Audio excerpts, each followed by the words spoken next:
Čau, mani sauc Aivis Petersons, esmu 24 gadus vecs.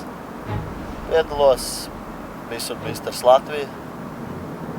Tā kā, lai es būtu misters, mums jābūt 19. janvārī Tonusā. Jābalso par mani, par Aivi Petersonu.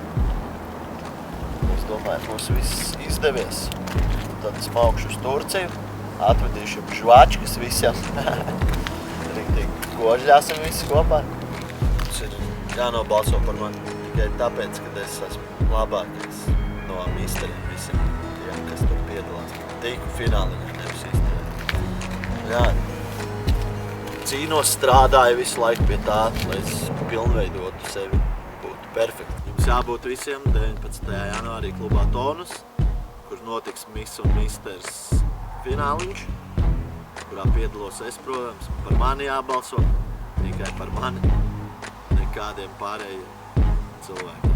Mani būs Miss foto, par to jābalso, skatītāji simpātija par mani, jābļauj reāli tikai par mani. Smagi esam strādājuši pie tā, tagad tur ieguldīts smags darbs, dejot, ko es nekad neesmu darījis.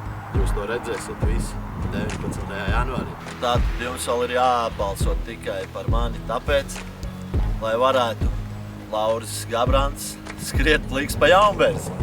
Tā kā viņš apsolījies būšu misters Jelgava. Ja jūs vēlaties to skatu redzēt, balsojiet. Jums vēl ir jāatnāk, lai jūs redzētu notisātas defilē, ko es pats būšu izdomājis, ko es ikdienā nodarbojos. Kāds varbūt no malas varēs pateikt, kāpēc tieši ir par mani jābalso. Jā, varbūt kāds ies garām un noķersim kādu cilvēku, kurš varētu pateikt, kāpēc tieši par mani ir jābalso. Re, kur viņš nāk? Atnāk! Nāciet šurp!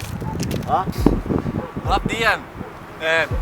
Kopš iepazinos ar Aivia CV, es sapratu, ka es vēlos balsot par Aivi Petersonu. Jo viņu kandidatūra, es saprotu, viņš arī aizstāv Latvijas godu, viņš sargā Mildas tanti, to apzautīto. Un es iesaku jums cilvēku balsot par viņu, jo arī grūtos brīžos treniņu laikā man ir ļoti smagi. Tas cilvēks ir vienīgais, kurš pienāk un atbalsta mani. Viņš palīdz visur, gan dzīvībās, gan tādās lietās nelabās arī. Viņš izpestī visas. Jā, Aivis nav kriminālists. Viņš nav kriminālajās aprindās. Viņš ir sēdējis tikai 3 gadus, bet tas jau neskaitās, ja